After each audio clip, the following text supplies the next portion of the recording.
we were all sitting around watching The Mask of Zorro. Okay, now this is, in my opinion, an absolute classic film. Man, like, I've talked about it many times. I've done a review of it. I think it's a movie. It has one of the best soundtracks ever by the late, great James Horner. And yes, James Horner was great, even though he's a little more egregious perhaps than others in that he recycled a lot of his music. But damn, that score he did for Mask of Zorro was fucking priceless. Not so much. Don't watch Legend of Zorro, which came out like almost 10 years later, and it took way too long for it to come out. They really could have had a whole franchise with this. But it's amazing. For a movie that came out, I guess, what was that, 97, 98, something like that. Again, one of my absolute favorite movies of all time. It could easily sit in a top 10 list if it needed to. Even though I wouldn't exactly count it now because it does have sequels, but man, I mean, they didn't do the sequel right, and they missed an opportunity to really have a franchise going with Antonio Banderas in it, of course, and Catherine Zeta-Jones looking absolutely, I mean, just stunning and really pulling it off. I mean, that was such a unique role, and I mean, only Catherine Zeta-Jones could have done that. Like that's just a fact of life. But just amazing. And of course Anthony Hopkins is in it and so on, and just an incredible film. And Stephanie was even like, she just said, wow, like, how is that so good? She's like, I think I might have seen that when I was in high school, but I just didn't get it then. And that speaks to so much. By the way, welcome to your Wednesday Patreon-only Sovereign Tech Q&A. We got some tech stuff we're going to get into. We're going to get into a few questions here, okay, that you've sent in, and please do continue to send in more. Oh man, and actually a few things you sent in, by the way, I'll be covering we'll be doing in an episode with Stephanie and Ellen. So, but that's coming up in the future. Okay, so man, so Stephanie thought it was just fantastic, and like it hits at what I really think. I'm so big on the concept of cool. Like my whole life I've been searching for cool, right? It so hits on, like, I know when something is timeless, and I give something high grades when it is timeless. This is one of those movies that's totally timeless. You can absolutely watch it today. The effects are all practical and everything. Like, nothing looks cheap. Nothing looks outdated or whatever. Everything just looks incredible, and it helps that it's a historical piece as well, right? Yeah, this is a movie that I think if people revisited now, if you saw it when you were in high school and all of your friends told you were stupid for seeing it or something, now you're an adult now, so you can get over that and you can actually like enjoy it for what it is. And that's such a brilliant film. But I feel so justified because I've loved that movie for so long, and I know there's other Sovereign Tech listeners that love it too. We've talked about it. But man, to finally hear someone else and someone to get it, like, and to understand just how, romantic the movie is and how much fun it is and everything. I mean, that was really, that was cool. And it's so beautiful. Like even in the beginning, when Anthony Hopkins at the very beginning of the movie, so not much of a spoiler alert, he's coming back as Zorro and he's going back to Zorro's lair, the lair of the fox, right? The cinematography, the location, the scene, the whole thing, the waterfall coming down and going into the cave is just a fucking masterpiece. I mean, oh, what a film. That's all I can really, I can keep saying about it.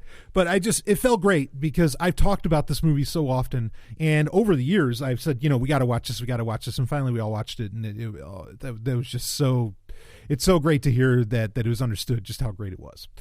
So, okay. Let's start getting into some of your questions here, and some of them have to do with very recent episodes. So I guess I'm glad that there's some conversation getting sparked with all of this. And maybe first we'll do a couple of the tech questions, and then we can get into there's a fun one about comic books that we'll get into later, and of course you'll get your album of the week. But let's start this off. So, hey, Stallion, I loved the episode from Porkfest this year. One thing that surprised me, though, was when you asked Paige of Zcash, which, Stallion breaking in, I want to be particular here. Of course, we're talking about Paige Peterson, who has played the part of Pixel in the past, and she's with Zcash Co., not, and then they're Zcash Company, and they like to really differentiate that, and whatever, I get it. So anyway, so let's see. One thing that surprised me, though, was when you asked Paige first off, thank you. I'm glad you enjoyed the Porkfest episode. I'm actually getting a lot of shit for it right now. And so I want to say, first off, thank you for enjoying it and for appreciating it for what it was. A lot of people really, really did not like what Athena had to say. And, well, you know, it's out there. It's there. I don't censor shit. And so deal with it, you know. I mean, that's how she feels. And I can understand a lot of what she had to say. I really can, you know, and a lot of it, I feel the same way, that this is all feeling it's getting awfully tiresome. I mean, you know, we didn't talk about it. We'll get into what Paige had to say here in a second. We didn't talk about it during the episode, but during Stephanie's, when she was on that panel with Kat Murdy, and Paige Peterson, and another gal. There was a point where they talked about creepers in the Liberty Movement. And man, if every guy that was sitting under this tent listening to this panel didn't suddenly just go, like, I mean, they were triggered. I can't think of any other word to use for it. Every guy there got triggered because they are terrified of this concept of the creeper. And all they ever want to do is they don't ever want a definition of creeper. They don't ever want, like, to understand, well, you know, why are you concerned? What is the deal here? Blah, blah, blah. All they want to find out is, well, wait a minute, what are you going to do about this? Blah, blah, blah. You know, and they just want to get into, like, to figure out if they can find some way to trap you in the actions that you want to take about quote unquote creepers. And I get it. It's kind of an ephemeral thing. Like, it's kind of a very broad term, and it can mean a lot of things. And you don't want to fall under the auspices of, well, you know one when you see one, right? Like that kind of logic. That's not really logic. But at the same time, there's something we talked about recently, on the most recent episode that Stephanie, Ellen, and I were doing, where we talked about how, like, you know, trusting your gut and trusting your intuition. And some things are intuition, and you just feel it, and it doesn't feel right. So, yeah, but it's just, it's funny to me how, you know, you bring this kind of stuff up, and people are telling you that there's genuine problems. They're not just making this shit up. They've experienced problems. And all people do is just, like, complain right back instead of asking more questions, which is kind of what we hinted at with Athena. You know, it's like, instead, you know, people don't even want to ask. They just want to, like, you know, come with some retort, or they want to say that the market's going to solve it, blah, blah, blah, blah, blah. Well, I mean, what if, I don't even want to go there. So I'm not going to do that. But, oh man, it's just, it's so funny that people get so livid when you say, you know, something. I mean, yeah, it's a libertarian conference, but libertarianism is unique. You know, it's one thing. Okay, so if you were at like some kind of Republican, I don't know, if you're at CPAC or some kind of bullshit, okay, if you're at one of those events and you start ripping on Republicans and you start getting shit, yeah, you're going to get shit for it. Of course you are. And it is stupid to go complain about Republicans at CPAC, right? Because it's a Republican conference. Now, here's the difference with libertarians, and where I think libertarians, and, you know, at libertarian events, okay, here's the difference from a Republican conference as compared to a libertarian one. Libertarianism is supposed to be all about individualism, right? So you should be welcoming of individual opinions.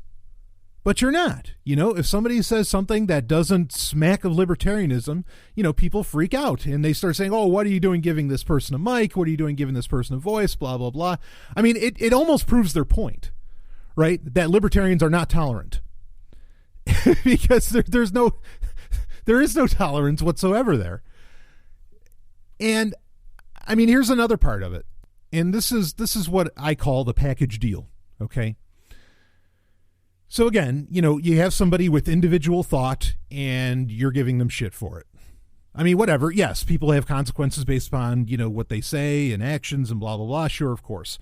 Okay. No one's saying that that's not so. I'm just saying that, no, it's not crazy for someone to have a different opinion from what is either popularly conceived of as libertarian.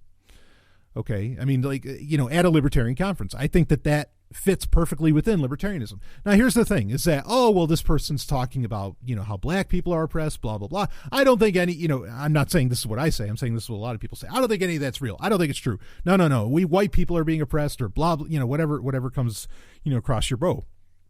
Or you say something to the effect of, yeah, but you see that whole Black Lives Matter, the Me Too movement, all this different stuff. This is actually just a leftist conspiracy. This is the left creating, like AstroTurf opposition or something to try and put a stop to Trump's presidency or whatever your excuses are. Here's the thing. You can say that all of this creates what you see as a leftist narrative. All right. But some of the things that people consider to be part of a leftist narrative, I'm not saying that they don't get used by the quote unquote left, whatever the fuck that means.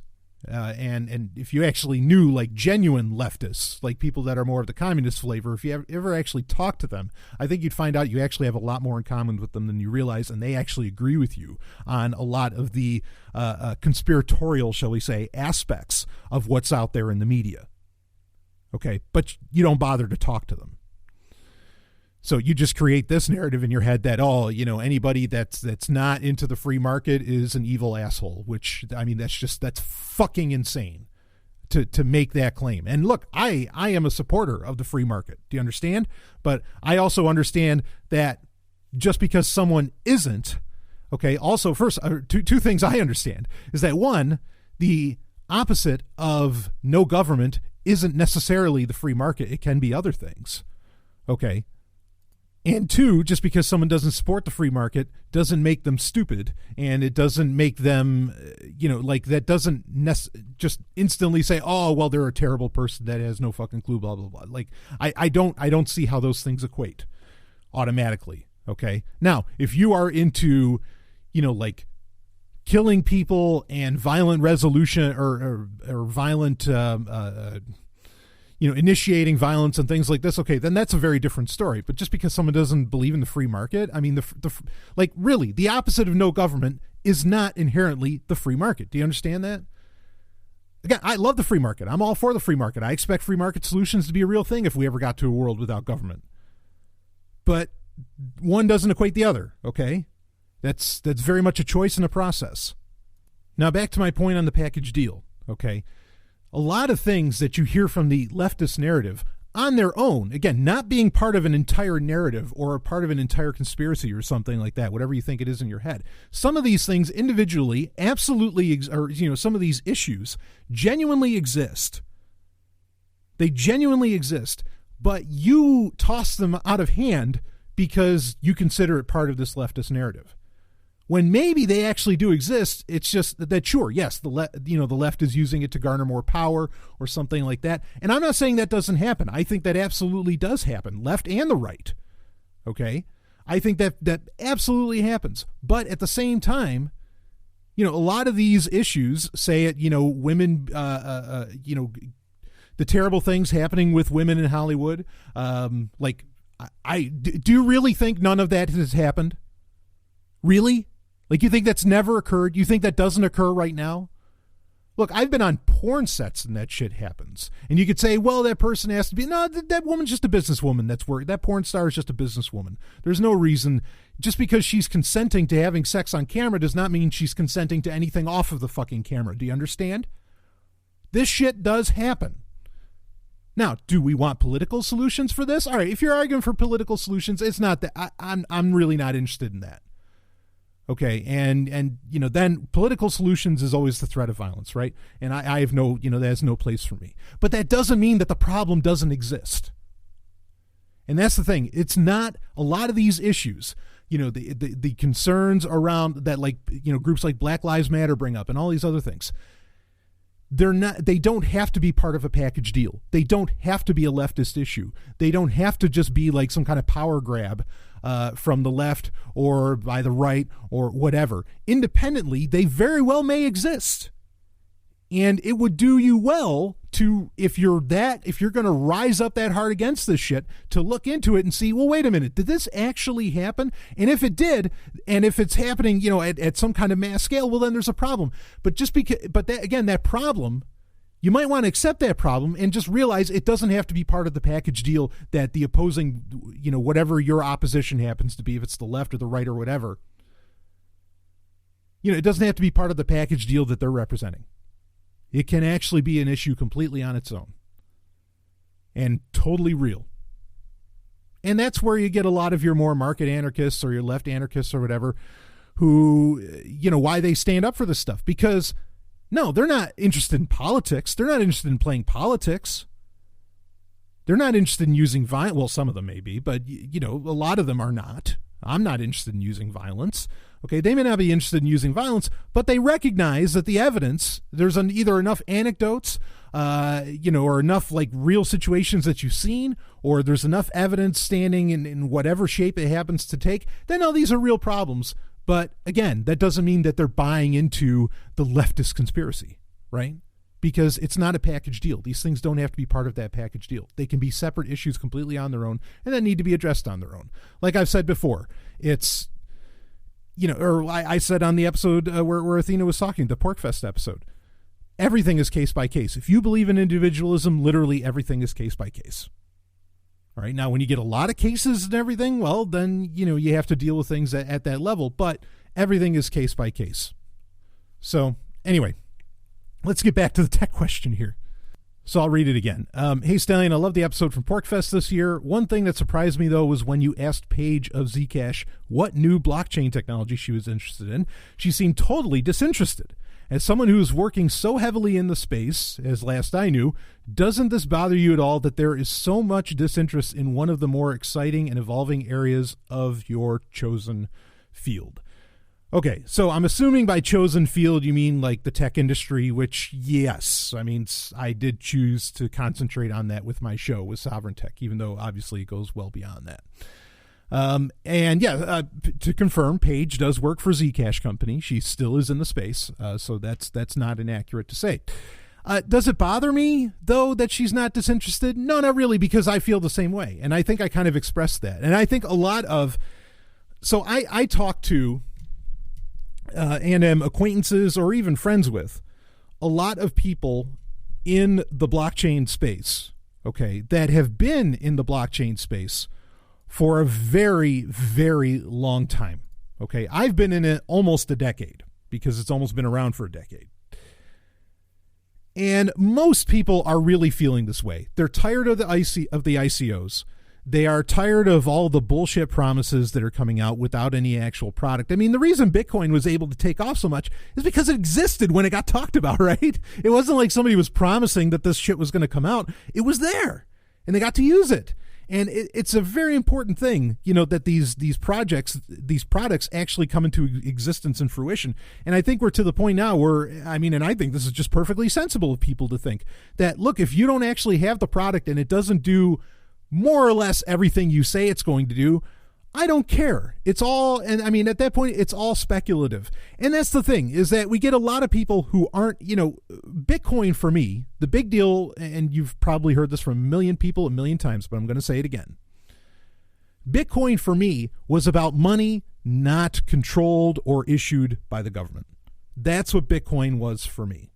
Did I recognize that kind of idea has purchase, no pun intended, in on the planet, and that a lot of people are going to get excited about that, and it's going to be worth quite a bit of money in the future?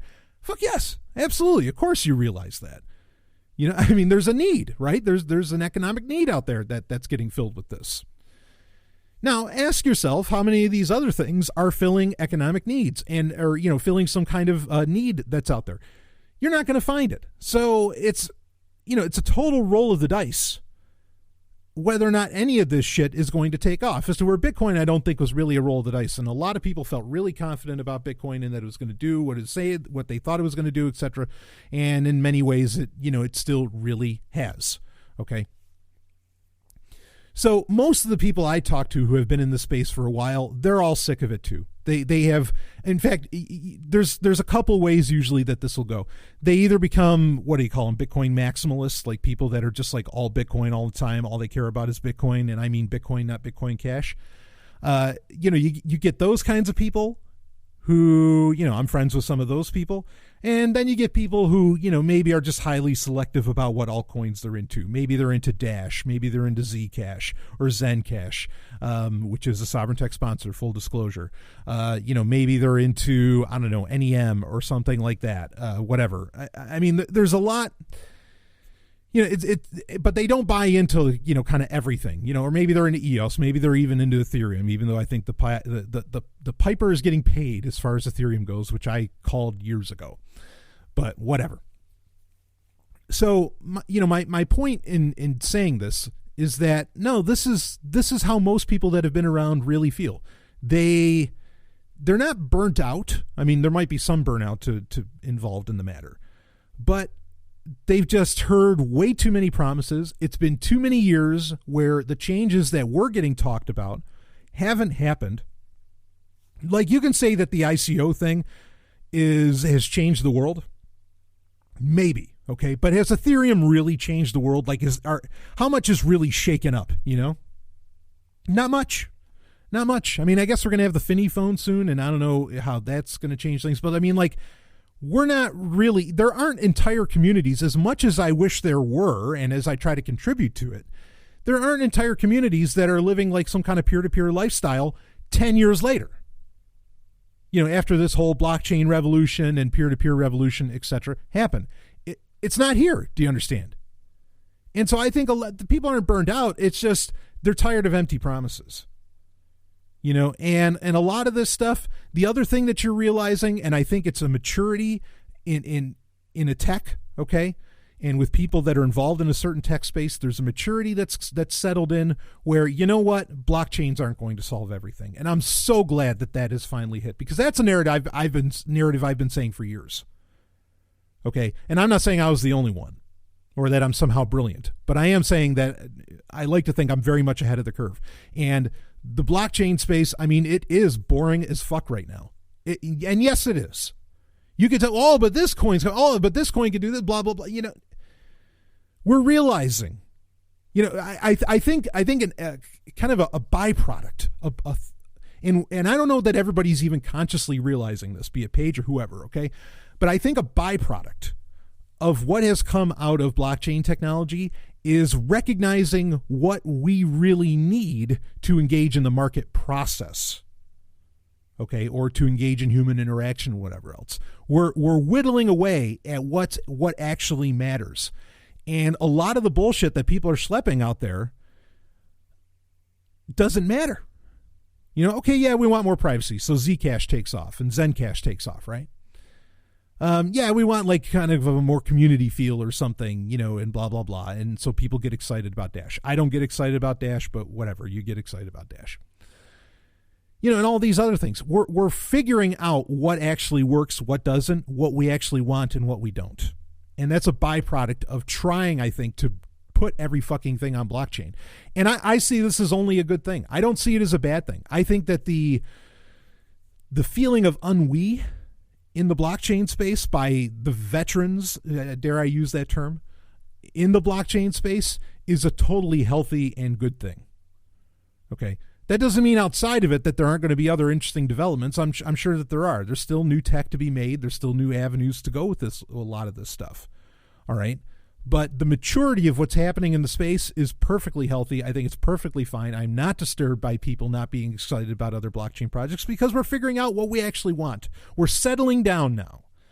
I mean, it's great to think, and to some degree it's true, but I mean, it's great to think, well, anything is possible. But then at the same time, it's also great to figure out, but what do I actually want? And that's what's happening in blockchain. It's happened for me. It's happened, I dare say it's happened for Stephanie. It's happened for others. There's not, I hear about a new coin. I don't get excited about shit. Unless you're doing some kind of new cryptographic process, like that's even more advanced than ZK snarks. What's it going to do for me, based upon what I want and based upon what a lot of people wanted and have wanted with Bitcoin and whatever. I mean, this is just, it's the old mindset, and now there's, a new mindset. And the stories I could tell about the bullshit that's getting pushed around right now, but a lot of it I can't tell you. But, man, it's such a fucking mess. So, yeah, no, disinterest is very much a maturity, of a space. And I think that's really, really great. That has occurred, and that allows us to concentrate and develop more on what's working. Okay. And things like Bitcoin, Zcash, Zencash, they're working. And yes, Bitcoin is working. Okay. So anyway, let's go on to another question here. And, let's go to another tech question that's kind of in the same vein. Let's see here. Considering the, I'm going to shorten this one a little bit. Considering the by-the-day news of exploits, let me stop on that for a second. It's actually been a pretty quiet week. I'm kind of glad we did the PorkFest show, because as far as like HackSec, there wasn't anything huge to talk about as far as like a security exploit or something. So it was kind of a good week to take a break. But anyway, I mean, it not to say there weren't any. I'm just saying it's quieter than lately has been. But anyway, okay, reading on. So considering the by-the-day news of exploits, don't you think recommending to people a tablet like Dark Android is a fool's errand, or at least maybe just a teensy bit irresponsible? Not to say you don't know what you're talking about, but isn't there always risk just waiting around the corner? So this is in response to my, and there was some other stuff in this, but this is kind of the harder one I wanted to get at. This is in response to, I released the raw audio of my Dark Android workshop that I did at PorkFest, speaking of PorkFest. And I get what you're saying here, okay? In fact, there was a point during the workshop where a guy asked me, hey, well, if you want to go deeper, what if you want to go further? Like Dark Android or this tablet is he's like, this is kind of middle of the road. And that's it. Like the Dark Android, the concept of a Dark Android tablet that I gave to these people was really like, okay, the average person wants a mobile device. They don't want to have to use, Linux proper. Okay. Yes, I know Android is technically Linux, kind of Linux. They don't want to use Linux proper, blah, blah, blah, blah, blah. Okay. We need something that everybody can kind of get access to, that's quick, that's fast, good battery life, all that stuff. And, at the time when I came up with Dark Android, anywhere connected PCs weren't a thing yet and all that. So, okay, so this is sort of a balance of ease and security, which I always talk about as the 10th law of thermodynamics. There's always a trade-off between security and convenience, right?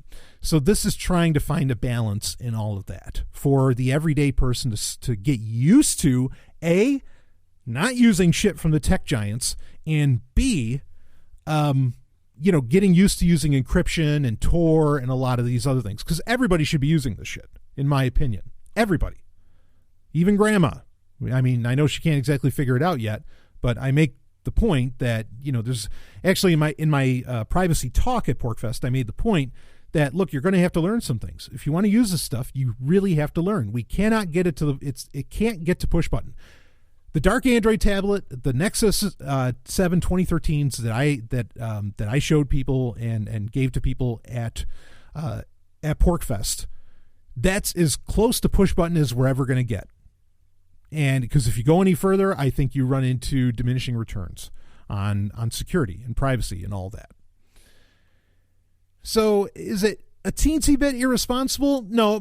Well, I made the caveat that, look, if you are targeted, there's nothing you can do. Okay. This is all about mitigating. This is all about personal threshold. This is all about, getting used to using these technologies, trying to figure out what is life like without the tech giants, because the tech giants don't give a rat's ass about you, and they're just harvesting you for all you're worth and so on. And it's not, I dare say it's not mutually beneficial. It's really not at the end of the day, because at the end of the day, they're giving government more power, and that's never beneficial for the individual. So yeah, I get your point. And like I said, there was a point where a guy asked, or like I was going to say, there's a point in the talk or during the workshop where a guy asked, yeah, but I want to go further. And I said, okay, well, you get a LibreBoot computer. And that's sort of the ultimate end, at least in my mind, without saying, oh, I'm going to send encrypted messages with a Texas Instruments, scientific calculator, and I'm going to, bake my own silicon and all that. As far as it's not even a matter of what's practical, because I dare say for the average person using a LibreBoot, using a 10-year-old computer is not practical. Firefox is going to run slow, or whatever browser you happen to be running on that. But regardless, that's as far really, that's the best that we can do right now. And there needs to be better options, and they'll come out eventually. But for right now, I mean, because I understand this point. I understand this question, and I get what you're saying, and I appreciate what you're saying. I'm not insulting you or anything like that, by no means.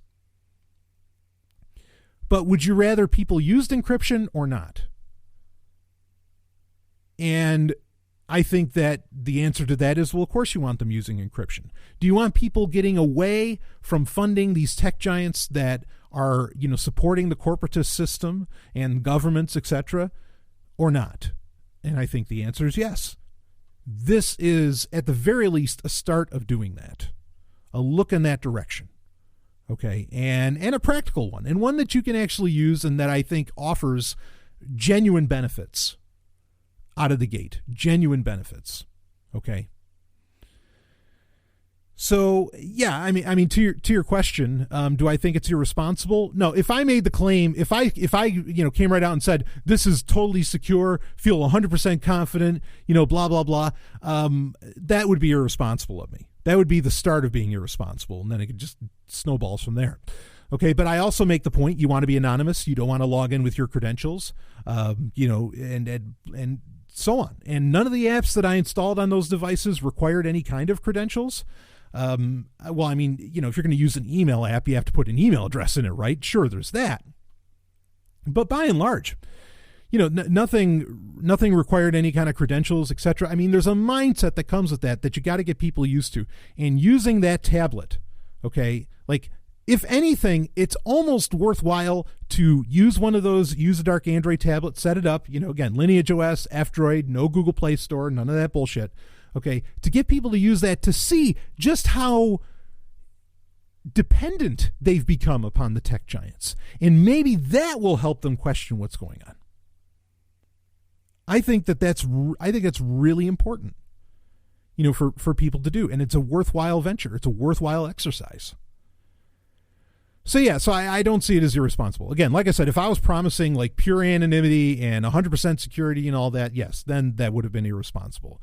But this is, there's perfect math, but there's no real perfect security, right? And security encapsulates a lot of different ideas, or it can, depending upon how you use the term. But yeah, I in my personal opinion, that's, I don't think that it's irresponsible. If I thought that this was like somehow dangerous to hand this to people, really in any way, just by its very nature and existence, that it was inherently insecure or something along these lines, I wouldn't have done it. I just wouldn't have done it. Why would I put my reputation on the line like that? I mean, that would be stupid of me. So anyway, I mean, again, I'll say it one more time. Yes, this requires, and both at the workshop and in my privacy talk, I gave that great quote from the Dark Android book that is by Steve Gibson, where he talks about what it takes to actually do things securely, privately, and anonymously, online. And that's really important to consider. And if you want to go that route, I mean, if you want to think in that direction even more, look, you don't fuck with a smartphone, and you don't even bother with a smartphone. You get that damn thing out of your fucking life, or at least you set it aside and you put it in its own place, and it doesn't follow you everywhere. And you go and you get a LibreBrew computer. I mean, that's where you go. That's the direction you go. And I'll promote that all day long. Okay, but understand, also a LibreBrew computer is not cheap. They run, I mean, especially like fully spec'd out, they're going to run as much as, a Dell XPS 13 or something. They're going to run $1,000 or more. As to where with, a tablet, okay, here's a tablet that can implement a lot of what's going on. And as long as you don't go putting in your credentials and everything, you don't go logging into shit on it, or at least not logging in it with your real name, and you're careful where you're using it, etc. Hey, like for $100, that's pretty damn good. That's very much a dream device that I know cypherpunks in the 90s would have died for.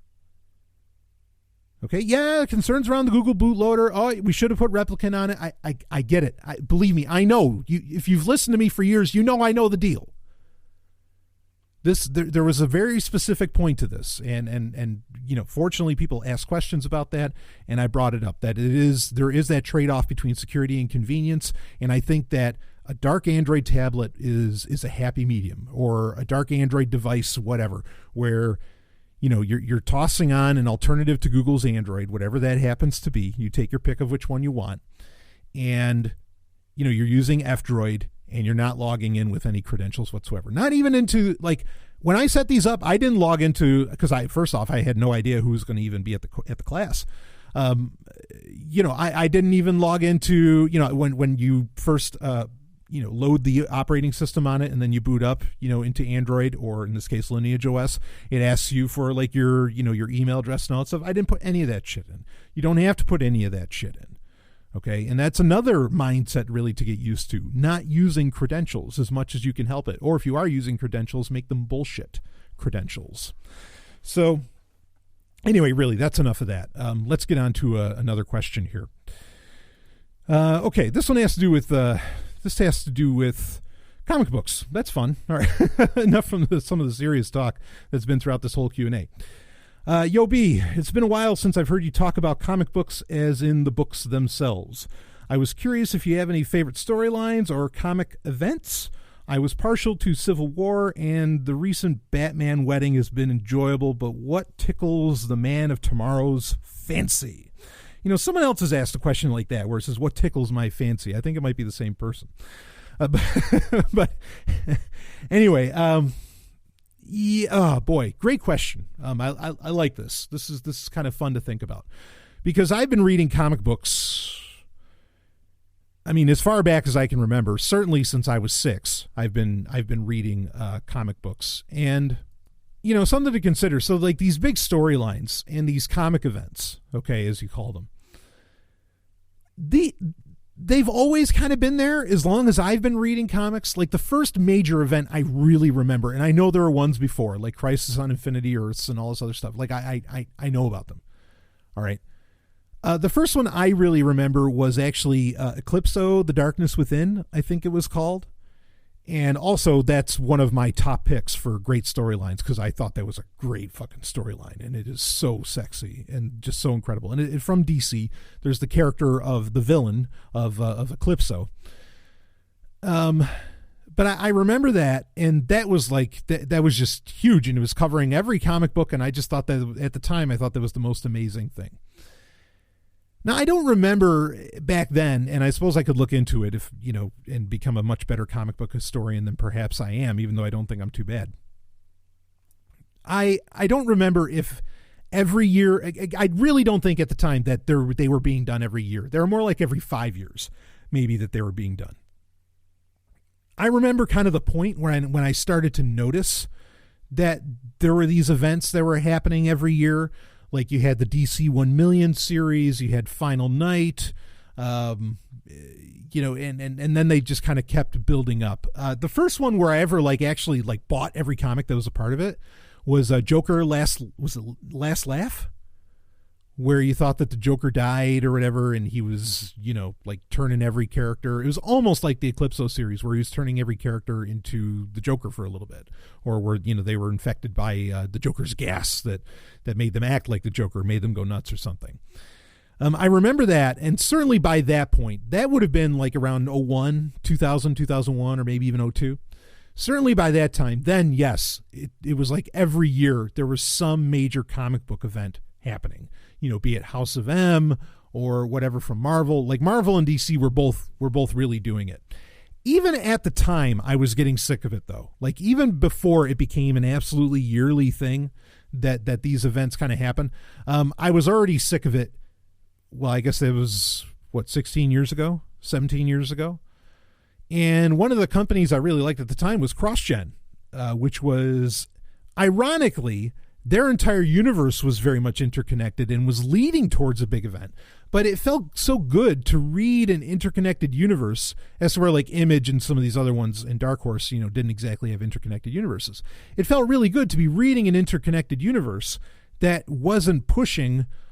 You could be selective about the titles, and it wasn't pushing these multi-title, events on you every year. And that was one of the reasons I became such a big fan of CrossGen and a lot of the other indies too. I got into the indies mainly because it really felt like DC and Marvel were just, I mean, yes, they're in it to make money. Of course they are.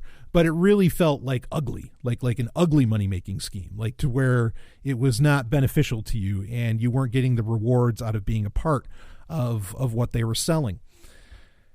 But there've been other major storylines. It doesn't just have to be like a multi-title or, a cross-title event. It could just be a regular, storyline. But there was a time where these weren't a thing, and I think comic books were better off for it at the time. I'm actually really, really sick of these larger cross-title events, even though some of them are okay, that happen. I really am I'm quite done with them, and I don't want to. Like, I'm very reticent. Well, I don't really read Marvel anymore anyway, just because I think that they're nuts. DC, I still read a couple titles here and there, but I'm just being super particular. I'll read Wonder Woman. I'll read Hal Jordan and the Green Lantern Corps. The Batman wedding. Now, I think right now we're just like in the middle of the prelude for it, right? I don't know. I'm not exactly feeling this. So this is one of the major storylines that I remember growing up. This is when I really first started to really buy, being really intentional with what I was buying as far as comic books go. And what I was, what series I was collecting and everything. Because growing up, I mainly, I read Wonder Woman, I read Batman, and I'd read Superman. I read the big three. I was kind of into Iron Man just because I thought he looked cool at the time. I'd become much bigger into Iron Man as a teenager, and now I don't really give a shit about Iron Man anymore, ever since, for some reason, he's become the biggest comic book character out there, which I wanted him to have success. But again, now it's just annoying because you never get any credit for being into something before it was cool. That's kind of like what we were talking about earlier, where I know things that are timeless and things that are really cool if people just knew about it. But then, and it's not like a hipster thing. I had no concept of being a hipster. It was, I recognized just how great a character Iron Man could be if they'd give him the fucking time of day. And they gave him the time of day and people realized it, but then everybody acts like, oh, I've always been an Iron Man fan. When, no, I was there when there were no Iron Man comic books on the shelves because he sold so shitty. And it wasn't because he had a shitty run. By no means. The Iron Man comics were way better back then than they are now. It's just because, people, I don't know, fanboys drive me nuts. Okay. Anyway, back when I was first getting really intentional into what I was buying as far as comic books, the Superman wedding happened. What would this be, 96, 97, somewhere around there, maybe 95, something like that. The Superman wedding, went down, and that was a big deal. And I remember they came out with multiple covers. This is before that was now every comic book I think has literally every fucking issue has multiple covers. That's also really fucking annoying. The comic book industry is just, it's so, I could talk forever about it, but whatever. They pulls so much bullshit, and I'm really getting tired of a lot of it. So, but yeah, the Superman wedding, which was huge, and it wasn't even it was cool, but and there was some beautiful artwork, but it wasn't this huge a deal. And I really feel like that, I feel like the Batman wedding with Catwoman, sure, you think it's a foregone conclusion, but I don't know, it's not really exciting me. I don't really give a rat's ass. Because first off, I just, on a personal level, I don't care if you do it and you're into it. That's great. I despise marriage and think it's kind of crazy. And I've always liked that Batman, kind of stoops around with, whoever he needs to at the time, be it Talia al Ghul or Selena Kyle, or hell, if he's, maybe secretly doing something with Harley Quinn, or if he's fucking Wonder Woman or whatever. I like my superheroes being playboys, for lack of a better phrase. And I don't mean that in the asshole way. I like that. And I like my superheroines being the same way. Wonder Woman can stoop Batman, and hell, she can stoop Batman and Superman at the same time. Go for it. And she could do it. And it would almost fit her character. And hell, have Steve Trevor come in while we're at it. So, I don't know. It's not really doing anything for me. The modern Batman comics, or the recent Batman comics, have been okay, but I don't know. DC's in a mess too. So anyway, I guess to answer, just explaining all this, a lot of the Civil War, I read Civil War. Yeah, that was really cool. That was a very interesting idea. Even though really it was just kind of an expansion or a retelling of what's been really the X-Men storyline for, at that time, would have been already 20 years. in a way, in that it's like this war between government and blah blah blah. And I know the X-Men were part of Civil War as well.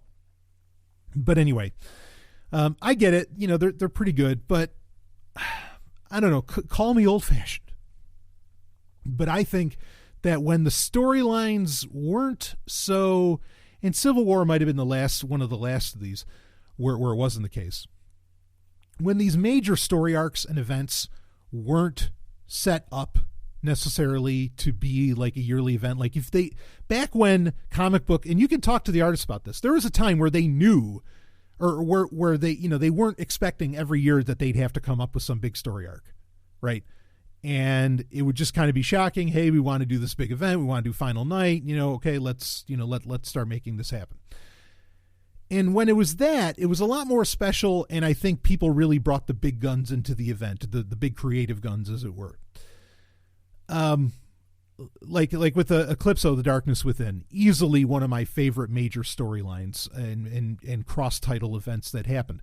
You bring in the character of Valor, right? Mon-El, and that becomes like this really big deal, and it really seems like, holy shit, eventually we're going to get Mon-El versus Kal-El, and this is going to be a huge deal, I mean, like storylines like that. Green Lantern's Ganthet's Tale back in the day, that was a really great storyline.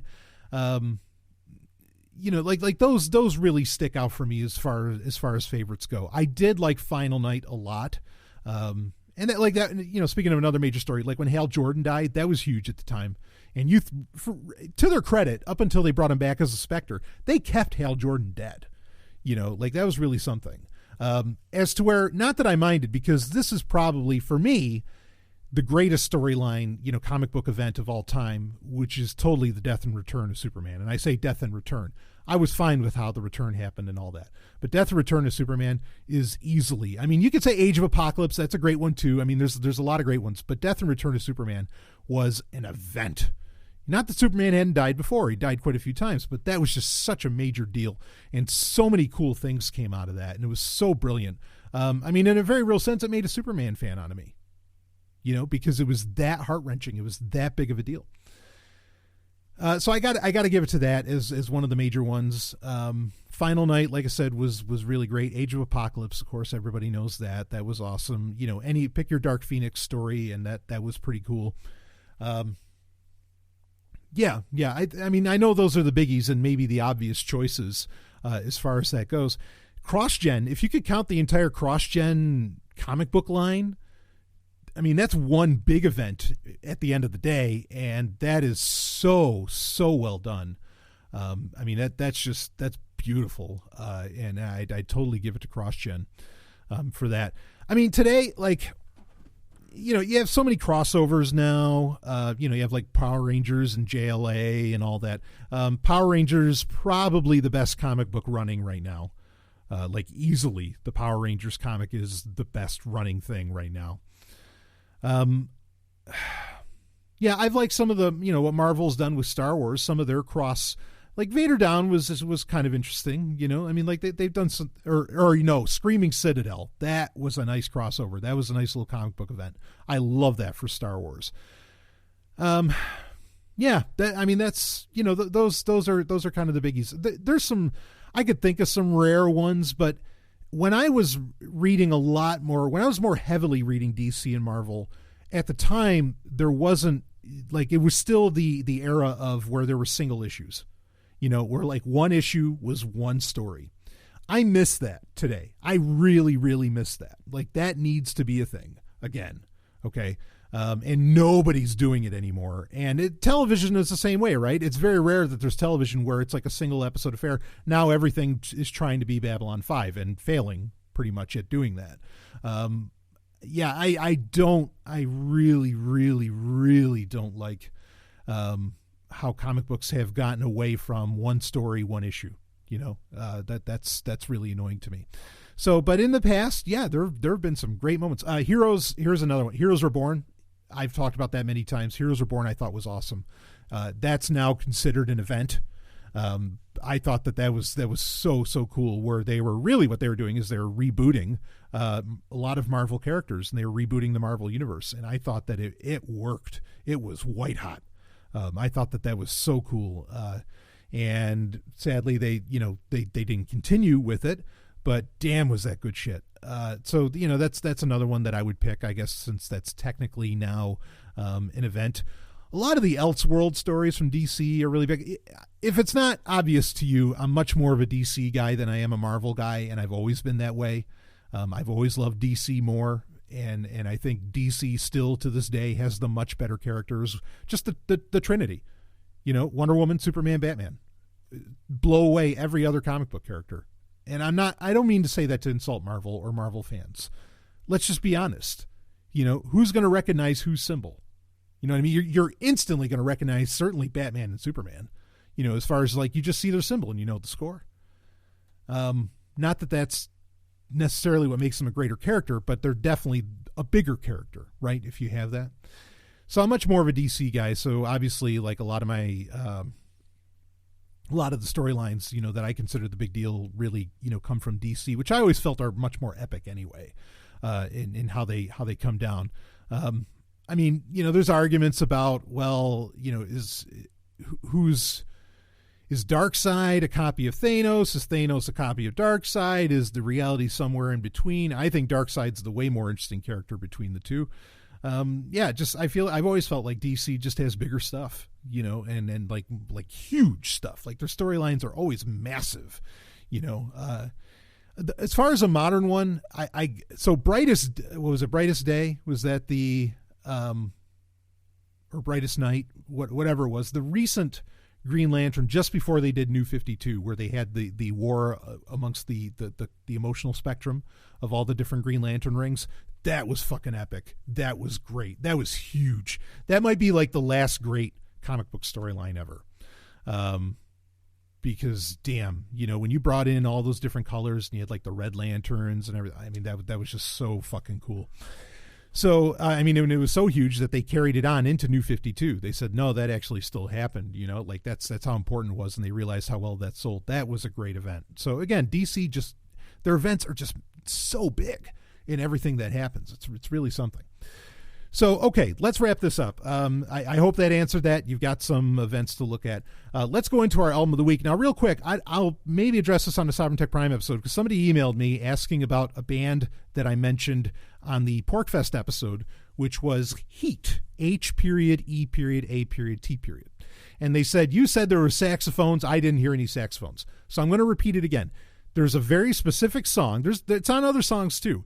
But the one that I've specifically referenced is off of the album Address the Nation, which I had to buy. You might not be able to get this on your streaming service.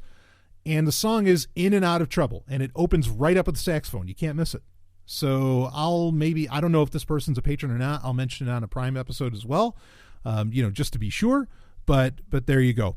So now my pick actually for this week is one that I mentioned on June's live hangout Q&A, because I was just so blown away. I had to bloody well tell somebody about it, and I had to talk about it because I thought it was incredible.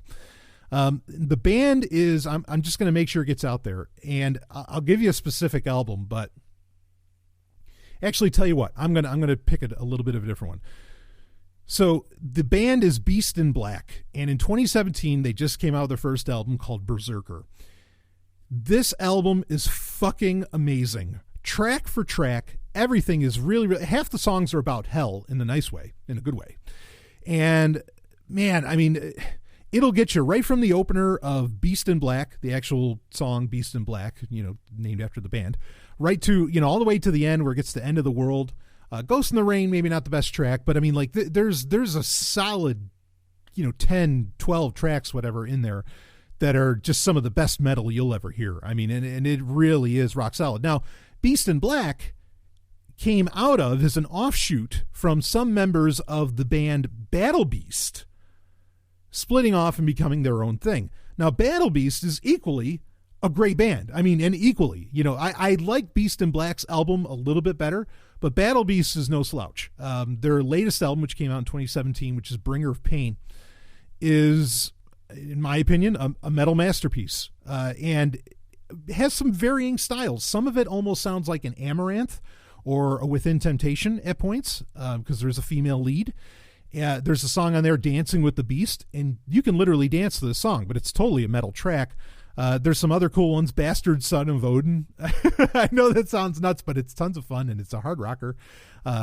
Stephanie was really getting down with it when we were listening to it the other day while working out. But they have four albums: Battle Beast, Bring Her Pain, Steel, and Unholy Savior, and I've loved every one. I've thought that they've all been great. But my main pick is definitely, it's kind of cheesy metal, almost in a Hammerfall, Manowar kind of style.